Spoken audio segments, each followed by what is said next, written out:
welcome to my first long-form video. Welcome to Boring Flights, episode 1.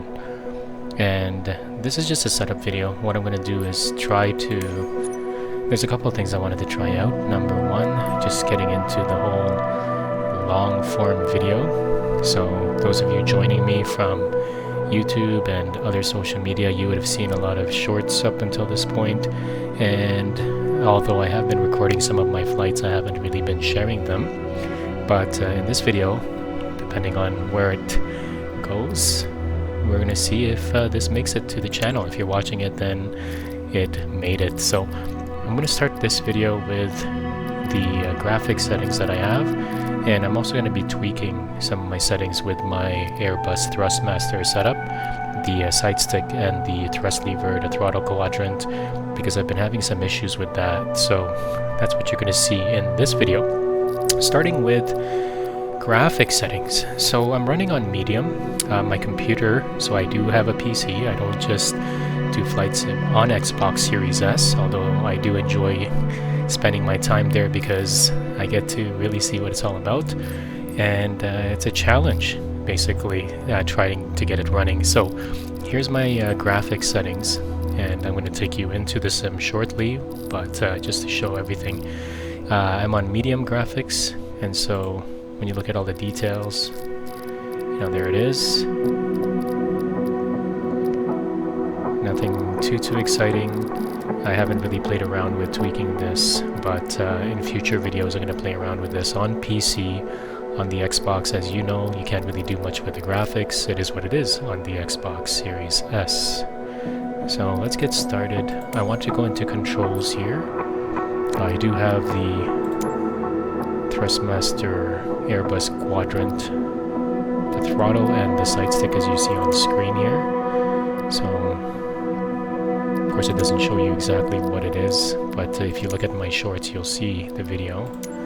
And lately I've been having some issues, so we're going to do a startup on the Airbus A320 Neo V2 by iniBuilds, and I'm going to see if this is working properly. So I'm going into free flight.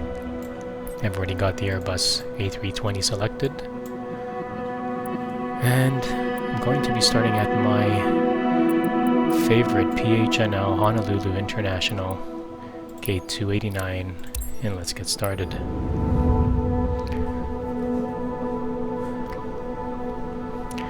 So if you've been watching my shorts, you've been seeing me do this on both the Xbox Series S as well as the PC, and I've done a couple of comparisons. Some of those comparisons may not seem fair because of course I'm comparing an Xbox Series S to a PC, and the only reason I'm comparing those two is because I have those two things, and I know some of you are on the Xbox Series X, some of you have PCs with different configurations. So we're starting cold and dark here. And yes, I know you have to go through, if you're treating this as a sim, you've got to go through the entire walk around of the outside. I do have an Xbox controller connected to my PC as well. That's how I get around a lot easier. Of course I have a keyboard and a mouse as well. So, but what I wanted to do, I'm going to jump right in. So I'm pressing left to bumper B. And what I wanted to do, I'm going to go through a quick startup because I'm having some issues with my throttle quadrant. So right now, yep, it is on 0. And I've got my ground spoilers not working. Flaps are working just fine. Parking brake is working for me. I'm going to get to the engine start shortly. But for some reason my spoiler, there it is. So it maybe took some time to load up, and see if my side stick works. Yeah, it does. And I've got Thrustmaster rudder pedals as well. And I've connected these to the tiller here. So for those of you having issues with taxiing, I want to show you a quick tip. So go into options, and you see this option here, rudder controls tiller. It should be set to yes, not no. It should be set to yes, because if you put it to no, which is the default setting, then as you see I can move my rudders, but the tiller does not move. So when you're taxiing, you're supposed to be controlling the tiller doing a taxi, your plane is not going to steer. So as a shortcut, I mean, you could connect a tiller to it, but as a shortcut, I've got my rudder pedals connected to the tiller, and so I can taxi. Right? So there's a whole bunch of stuff I want to show you with my setup, but this video I'm going to focus primarily on solving one of the problems that I've had recently having to do with my Thrustmaster setup. So forgive me if I don't do this fully or comprehensively. I just want to jump into solving this issue. So I've got batteries on here, external power is available, and you've got that connected here. You see that thing over there? That's what's providing power to the plane right now. Turn that on. So I'm not going through the complete checklist in order. I want to get the APU started right away. Wait 3 or 4 seconds. Then start. Put the ADIRS on, nav. And I just want to show you what I've been experiencing recently, which has not been a problem on my Xbox, but for some reason it's a problem on my PC. You'll see what I mean. And what it has to do with is my Thrustmaster setup here. So once I go to engine start, I've been having an issue where N2 doesn't go past 30%. It's supposed to go to 60%, and that's what makes the engines, of course, run, pardon my terminology, and become available so that the generators will turn on. But I've been having issues with that, so I'm going to show you that shortly.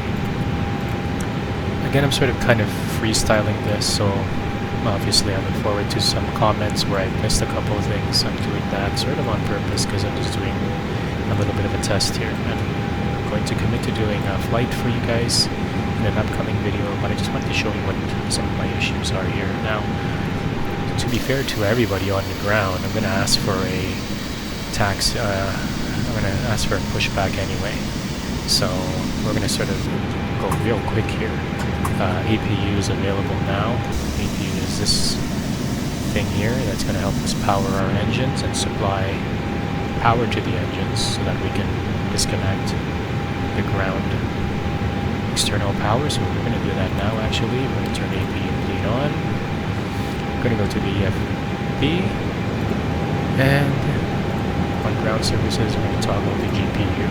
So now that little thing that's connected to the plane is not there anymore. Okay, put this sunscreen up. And what's really neat here, I won't go through it today, I will do it in another video, is I've heard of this thing called ground services, which is a pretty neat add-on to Microsoft Flight Simulator. But you can toggle jetway, stairs, catering, luggage, pushback, all through here. So all these workers here on standby, the moment I click those, they spring into action. Now it's not as great as ground services, the add-on, but it does a trick. I'm going to cover that in a different video. So what we're going to do now is, because IRS is still waiting to align, we've got 4 minutes, but we're going to push back. And the reason why is I don't want to start my engines right here. I want to be a little bit fair to the ground crew. We'll pretend we've set up flaps here, and then I'm going to show you the issue, and we'll see if it still persists or not. Of course, in a full flight, I'm going to be bringing in my SimBrief flight plan. I'm going to be calculating takeoff, all that sort of stuff. Again, I'm going to cover that in a separate video. But for now, let's push back, and let's see if I'm still having issues with this Thrustmaster here. So, on my quadrant, I put off parking brake. Parking brake works for now. Of course, we're going to test these brakes as part of the checklists, see that it's working. But we're going to get the pushback going here so that we can play around with the engine startup. And by the way, here's the graphics that I see.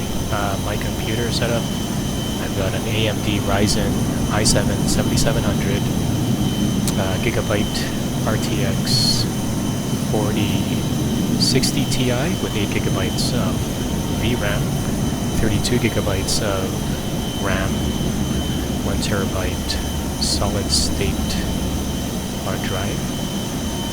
And yeah, what a full-on effort by the Pushback, so I'm going to ask for that again to bring me back even further. So I'm running on medium graphics settings here. So here you can have a look. In fact, you know what, we'll do something pretty cool while they're doing the Pushback. Let's go outside and have a look at some of these graphics. So there you go, something you can only do on the sim. While this is backing up, you can literally jump outside and have a look at what's going on. Of course, I gotta hop back in there and control it. But here's what my graphics look like. This is Honolulu, Hawaii. PHNO. Okay, let me jump back in here so that I can tell them to stop. Okay, so that's good enough. You know what, we'll settle with that. I just want to try this engine start. So watch. So I'm going to set to ignition here. So I've already turned it on my quadrant in the physical real life one, but it's a bit of a delay. So engine 2 on. And of course I'm going to set up brakes. Can't forget that. And of course in real life you gotta make sure nobody's in front of these engines before you start. That would be a very dangerous thing to do. Okay, so let's watch and see if this works out. So what I'm looking for here is N2 to go beyond 30. Because lately it's been stuck at 30, it doesn't go any higher. Let's see what happens. Yeah, see? It's starting to slow down here. It should be going up now, see? Now even if I turn on engine 1, so watch, I'm going to go back here and turn on engine 1. I did up like, there you go, it's a bit delayed. And just look at those numbers. N2 is stuck at 30. And engine 1's not going to do any better. So I haven't found a solution to this problem. What I have done is I've disconnected. I will disconnect my Airbus side stick and throttle quadrant and you'll see what happens there. But I disabled the slider now, so for those of you who have the Thrustmaster side stick, you know that it has a slider. I've disabled that and it doesn't control the throttle or the thrust levers as it's properly named. So I have nothing else conflicting with this as far as I know, okay? So watch this, okay? So we're stuck in these values here. And what I'm going to do is I'm physically disconnecting the USB plugged into my computer. So now I don't have the Thrustmaster Airbus controllers plugged in. And look what happens. Surely enough, it just powers up. And 2 should reach 60. And then both engines will become available, generators will turn on, and I'll be able to turn off the APU.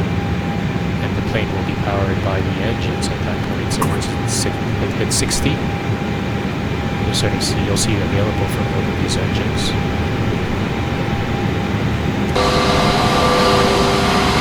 So right now it's controlling my Xbox controller, my PC. My Thrustmaster Airbus controllers are now plugged in. So now they're both available. And now I'm not going to turn off the APU yet, because watch what happens. I'm going to plug in my Thrustmaster again. So plug it back in. Look what happens. It just starts dropping. So I need a bit of help here because I have no idea what's going on. I did calibrate this. Even on the EFB, there's a calibration. So if you go into options, you go into throttle settings, and you calibrate this. Like I've got it set right now, it's on. Well, mind you, okay, I take that back. Let me reset the calibration now. And I believe start toga there. Set toga. Set flex MCT. Set climb. Set to idle. Now idle reverse. It's sort of within that same intent to set max reverse. And there's a reverse on the axis. So close and go back. So here we go. It's very sensitive, so it doesn't stay on 0.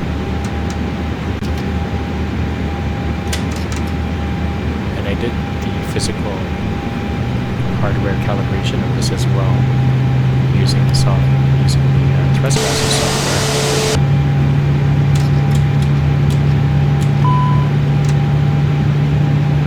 I mean, regardless, N2 is sticking at 30, and then once I take it out again, so I'll unplug my Thrustmaster controls, and N2 increases and 1 increases eventually, and the engines become available.